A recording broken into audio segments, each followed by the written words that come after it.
আসসালামু আলাইকুম বন্ধুরা, আজকে দেখা হলো কালা রুটি শাওন ভাইয়ের সঙ্গে। তো শাওন ভাইকে আমি কিছু বলবো। শাওন ভাই, আপনি শাওন ভাইকে কিছু করতে না, শাওন ভাই আপনাকে কারণ হচ্ছে আসলে আমি কালাই রুটি ভাই, আমি কন্টেন্ট বানাই, ফেসবুক ইউটিউবে কন্টেন্ট বানাই। অনেক মানুষ অনেক রকম নায়ক হিরো আর এটা ওটা মানে এরকম বানাই দেয়, কিন্তু মূলত কথা হয়েছে ভাই যে এই যে আপনারা দাড়ি টুপিওয়ালা যে মানুষ, একটা সময় এই মানুষগুলোর সাথে কিন্তু একটা 24টা ঘন্টা উঠা বসা ছিল আমার।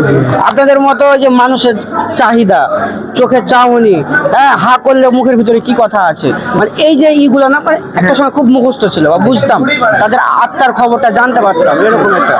তো সেই জায়গা থেকে অনেকগুলো কন্টেন্ট আমরা ক্রিয়েট করি কালাই রুটিতে। যে আসলে এই যে দাড়ি টুপিওয়ালা যেই মৌলবীরা আমাদের উদ্দেশ্যে কি বলতে চায়, কি মেসেজ দিতে চায়, এগুলো নিয়ে অনেক সময় কাজ করি আমরা একটা ইমামের জায়গা থেকে। সে কি কষ্টটা করে, সে তার কষ্টের কিভাবে পারিশ্রমিকটা পায়, এবং এই পারিশ্রমিক দিয়ে তারা আমার কি হয়, এই জিনিসগুলো তুলে ধরার চেষ্টা করি ভাই। হ্যাঁ, তো আমার মানে বলেন যে আর আপনি যেহেতু ইসলামিক কন্টেন্ট বানান, আমি যথাসাধ্য আপনাদের সাপোর্ট করব।